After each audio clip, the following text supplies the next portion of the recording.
కూడా జాయిన్ అయ్యారు. Sir good evening. Manikyala Rao గారు, టోటల్ గా ఎస్ సార్, టోటల్ గా చూస్తే కనుక ఇవాళ జరిగినటువంటి కేబినెట్ భేటీలో చాలా కీలకమైన విషయాలన్నీ కూడా కీలకమైన ప్రాజెక్టులకు అనుమతి లభించడం కూడా జరిగింది అండ్ ఆమోద ముద్ర వేశారు. అండ్ మోర్ ఓవర్ ఏమిటంటే సంక్రాంతి తర్వాత అమరావతి రాజధాని నిర్మాణ పనులు చాలా వేగంగా జరుగుతాయని కూడా చెప్పారు. దానిపై మనం చర్చిస్తూ ఉన్నాం ప్రస్తుతానికి. ఎస్ సార్, అమరావతి నిర్మాణం అత్యంత వేగంగా జరగబోతోందా? దీనికి సంబంధించి కూటమి ప్రభుత్వం ఆలోచిస్తోందా ఏంటి? నమస్కారం అండి, మీకు ప్యానెల్లో ఉన్న పెద్దలకి వీక్షకులందరూ కూడా. Yes sir, thank you. Amaravati నిర్మాణం చాలా వేగంగా నడవబోతా ఉంది. అమరావతి అంటే ఆంధ్రప్రదేశ్ కు సంబంధించినటువంటి ఒక రాజ్యాంగ హక్కు. రాజధాని అనేది రాష్ట్రాలకు ఉండబడేటువంటి హక్కు. రాజధానిని లేకుండా చేసినటువంటి వాళ్ళు ప్రజలు ఓడించి ఇంట్లో కూర్చోబెట్టిన తర్వాత కూడా కనీసం బుద్ధి తెచ్చుకొని సమీక్షించుకొని చంపలేసుకొని ఇంకా పొరపాటు మాట్లాడకుండా ఉందాము అనేది లేకుండా ఇంకా ఒక చోటే పెడుతున్నారు, రాష్ట్రంలో అభివృద్ధి మొత్తాన్ని లేకుండా చేస్తున్నారు అని జగన్మోహన్ కు అబద్ధాలు చెబుతా ఉంటే ప్రజలు ఏమనుకుంటారనేది కూడా వీళ్ళు ఆలోచించినట్టుగా కనపడతా ఉంది. అసలు ఆ రాజధాని ఒక మనిషికి ఒక గుండె ఉంటది, ఇక మిగతా అవయవాలన్నీ ఉంటాయి. అలాంటిది రాజధాని. అసలు రాజధాని లేదు, 3 రాజధానులు 30 రాజధానులు, ఈ రోజు కూడా రేపు కూడా ఇక ఇదే పరిస్థితులు వెళ్తారా వీళ్ళు? అసలు రాజధాని అనేది రాజ్యాంగపరమైనటువంటి హక్కు కదా. రాజధాని వికేంద్రీకరణే కరెక్ట్ అంటోంది సార్ వైసీపీ. కేంద్రీకరణగా అంటే ఒకే చోట ఉండడం అనవసరం అని ఓపెన్ గా చెప్తోంది. రాజధాని వికేంద్రీకరణ చేయడానికి ఈయనెవరు?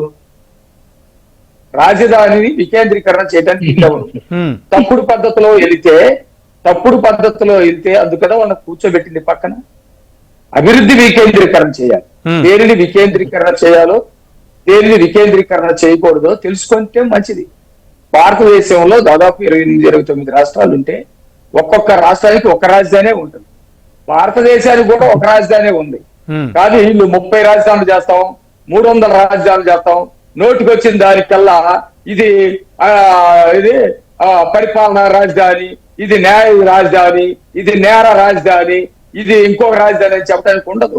రాజధాని అంటే ఒకటే ఉంటుంది. ఆ రాజధాని అందరిది అయి ఉంటుంది. అట్లాగే అభివృద్ధి వికేంద్రీకరణ చేయాలి. రాజధాని వికేంద్రీకరణ చేసే హక్కు వీళ్ళకి లేదు కదా. అందుకోసమే కదా హైకోర్టు కొట్టేసింది. అందుకోసమే కదా సుప్రీంకోర్టులో ఈ రోజు పెండింగ్ లో ఉంది. కేంద్రం కూడా ఈ రోజు ఏం చెప్తా ఉంది? ఒకటే రాజధాని అని చెప్తా ఉంది కదా. వీళ్ళు చెట్ల గురించి ఏదో మాట్లాడారు. చెట్లు ఎందుకు బీకేశారు? చెట్లు ఎందుకు పెరిగింది? మీరు కూడా అక్కడి నుంచే కదా పరిపాలన చేశారు. అక్కడ అసెంబ్లీలోనే కూర్చున్నారు కదా, అక్కడ సెక్రటేరియట్ లోనే కూర్చున్నారు కదా, అక్కడ గత ప్రభుత్వం కట్టినటువంటి తెలుగుదేశం ప్రభుత్వం కట్టినటువంటి కోర్టుల చుట్టే కదా తిరిగారు. ఎయిమ్స్ అక్కడి నుంచే కదా వచ్చింది. అనేకమైనటువంటి కేంద్ర సంస్థలు అక్కడికి వస్తాయి కదా. మరి ఈ రోజు మీరు అక్కడే కూర్చొని అక్కడి నుంచే పరిపాలన చేసి ఈ రోజు అక్కడ చెట్లు పెరిగినాయి, మీరు పెంచారు కాబట్టి మీరు తీసేసారు.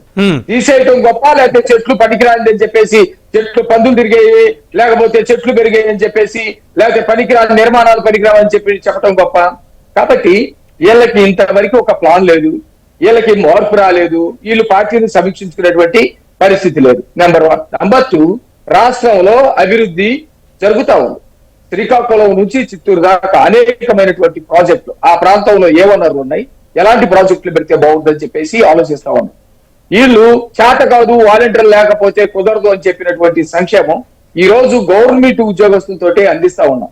వీళ్ళకి 5 సంవత్సరాలు పెట్టినటువంటి 1,000 రూపాయలు పెంచడానికి 5 సంవత్సరాలు పడితే ఒక్క నెల కూడా తిరగకుండానే 1,000 రూపాయలు పెంచి 4,000 రూపాయలు ఇస్తా ఉన్నాం. పోలవరం మాకు చేత కాదు అని చెప్పేసి మాట్లాడేటువంటి దాన్ని ఈ రోజు పోలవరాన్ని పరుగులెత్తిస్తా ఉన్నాం.